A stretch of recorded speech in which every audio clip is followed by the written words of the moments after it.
नमस्कार। हमारे एक दर्शक हैं मुकेश सक्सेना।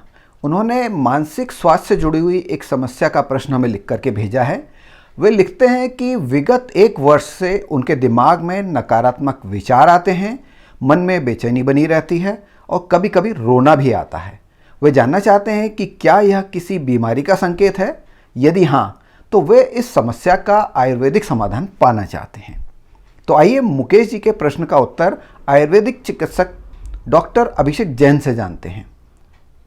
नमस्कार डॉक्टर अभिषेक, सबसे पहले हम जानना चाहेंगे कि एंजाइटी क्या है और आप इसे आयुर्वेद के संदर्भ में कैसे देखते हैं। नमस्कार सोनी जी, आपने जो ये प्रश्न किया ये बहुत ही अच्छा प्रश्न है।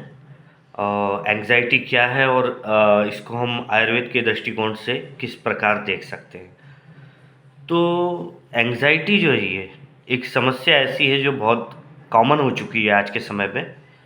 एंग्जाइटी के कारण बहुत सारी समस्याओं का सामना करना पड़ता है। एंग्जाइटी जो है ये एक प्रकार की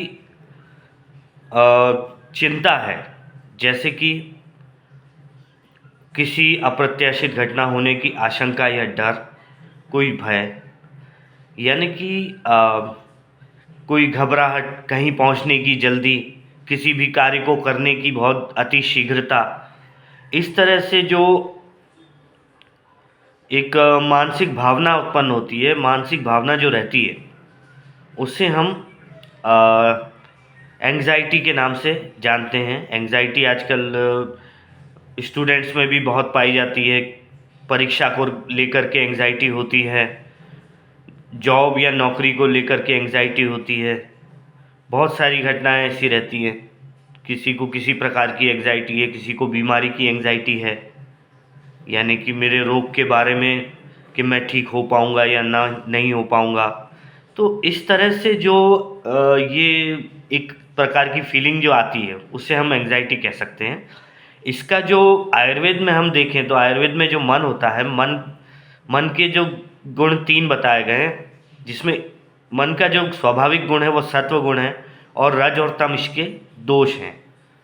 जब मन में रज और तम गुण बढ़ते हैं तो इनको बढ़ने के कारण मानसिक विकार उत्पन्न होते हैं, जिसमें कि एंग्जाइटी, डिप्रेशन और मैनिया, इस तरह के विकार जो है उत्पन्न होते हैं, जिन्हें हम मानसिक विकार कहते हैं। तो एंग्जाइटी जो है ये रजोगुण के अधिक्य से होता है। रजगुण जब बढ़ता है तो किसी को किसी भी चीज़ को पाने की लालसा, प्राप्त करने की इच्छा और न मिल पाने का डर, ये इस तरह की जो चीज़ें हैं ये एंग्जाइटी, हम लोग इसको तनाव कह सकते हैं, एंग्जाइटी कह सकते हैं।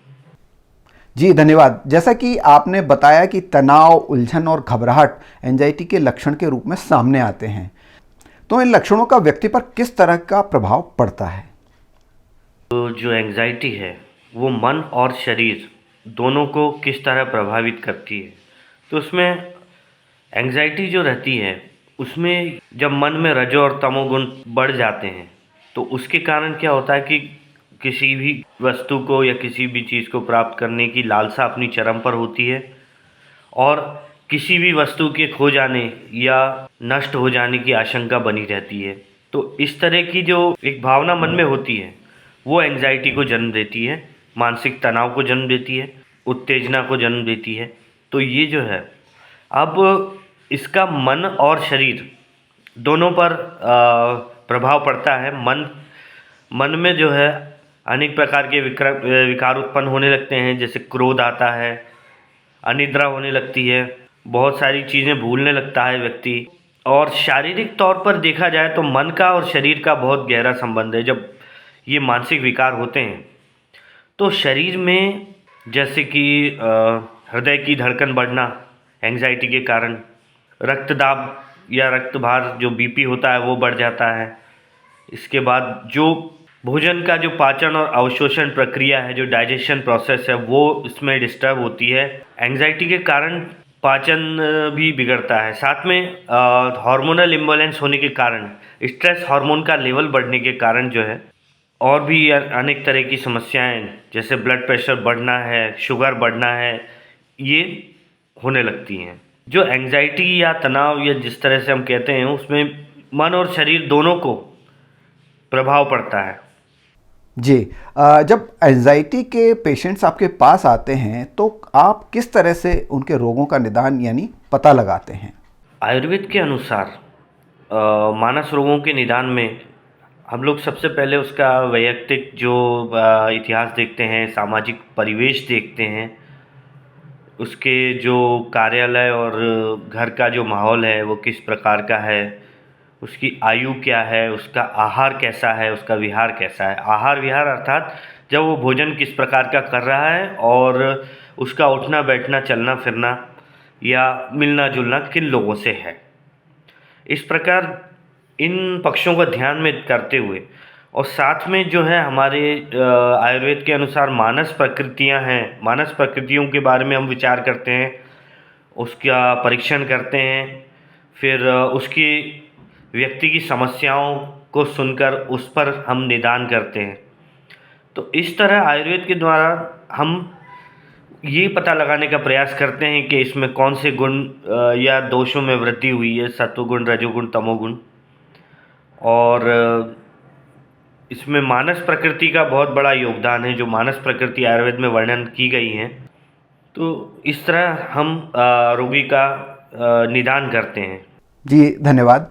एंजाइटी पीड़ित व्यक्ति की चिंता का आकलन करते समय आप किन विशिष्ट कारकों या दोषों पर विचार करते हैं, इस बारे में भी हमारे दर्शकों को बताइए।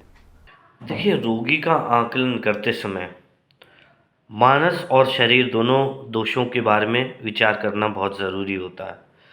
कि जैसे मानस रोगों में सर्वप्रथम सत्व, रज और तम गुणों में विकृति होती है, बाद में फिर वो शारीरिक दोषों की विकृति उत्पन्न करते हैं। उसी प्रकार अगर शारीरिक रोगों का विचार किया जाए तो शारीरिक रोगों में वात, पित्त और कफ दोषों की प्रधानता होती है, तत्पश्चात वो सत्व, रज, तम गुणों को प्रभावित करते हैं।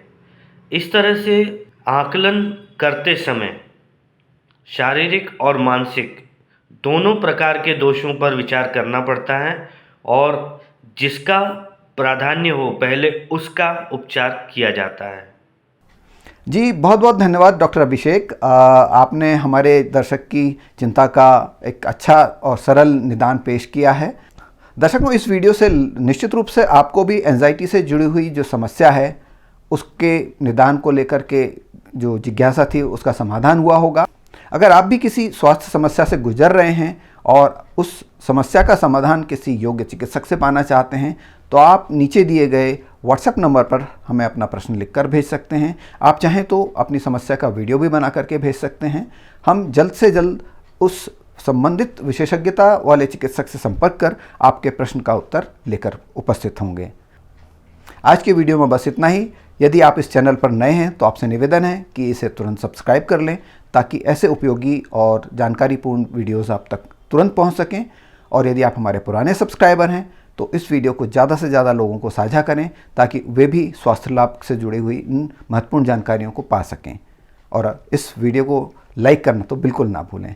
आज के लिए बस इतना ही। बहुत बहुत धन्यवाद। जल्दी मिलते हैं एक और नए वीडियो में।